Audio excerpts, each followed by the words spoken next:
തദ്ദേശ സ്വയംഭരണ തെരഞ്ഞെടുപ്പ് പടിവാതിൽക്കൽ എത്തി നിൽക്കുമ്പോൾ കോൺഗ്രസിൽ നിന്ന് കൂട്ട രാജി.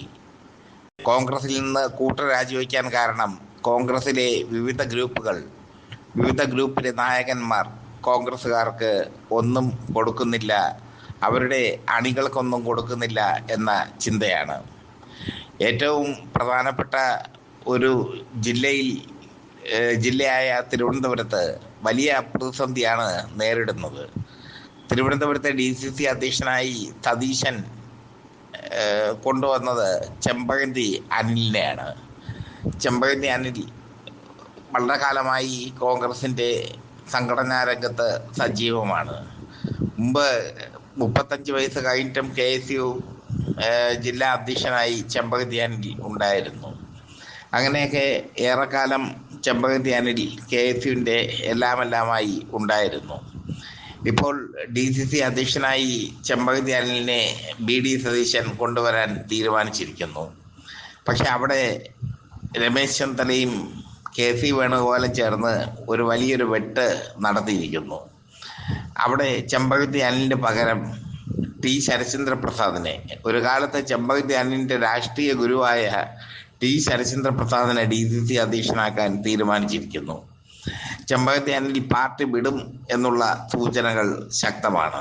കോൺഗ്രസിൽ നിന്ന് രാജിവെക്കും എന്ന സൂചനയാണ് ഇപ്പോൾ ലഭിക്കുന്നത്.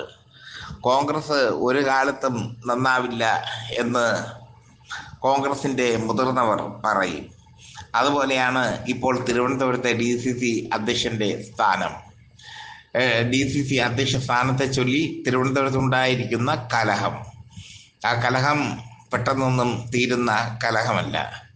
ചെമ്പഴന്തി അനിൽ അതിനിടയ്ക്ക് BJPയിലേക്ക് പോകാൻ പോകുന്നു എന്ന വാർത്തയൊക്കെ സജീവമാണ്. BJPയിലേക്ക് പോയി കഴിഞ്ഞാൽ ചെമ്പഴന്തി അനിൽ എന്ത് കിട്ടും എന്നുള്ള ചോദ്യവും സജീവമാണ്. എന്തായാലും ചെമ്പഴന്തി അനിൽ DCCയിൽ നിന്ന് രാജിവെക്കും എന്നുള്ള സൂചനകൾ ശക്തമായി കഴിഞ്ഞു. DCC അധ്യക്ഷനായി ചെമ്പഴന്തി അനിലിനെ സതീശൻ നിർദ്ദേശിച്ചിരുന്നു.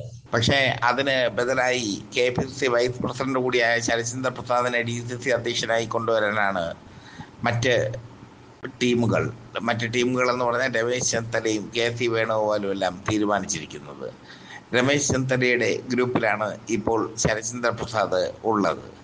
ചുരുക്കത്തിൽ കോൺഗ്രസിൽ ആകെ മൊത്തം കൺഫ്യൂഷൻ, ആകെ മൊത്തം ഗ്രൂപ്പിസം, ആകെ മൊത്തം അടിയോടടി.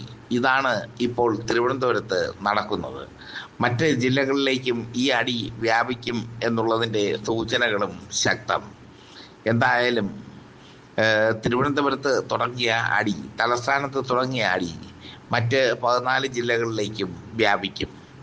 DCC അധ്യക്ഷന്മാരെ നിയമിക്കുന്നതിൽ, KPCC ജനറൽ സെക്രട്ടറിമാരെ നിയമിക്കുന്നതിൽ ഒക്കെ സതീശൻ ഗ്രൂപ്പിന് തിരിച്ചടി കിട്ടിയിരിക്കുന്നു.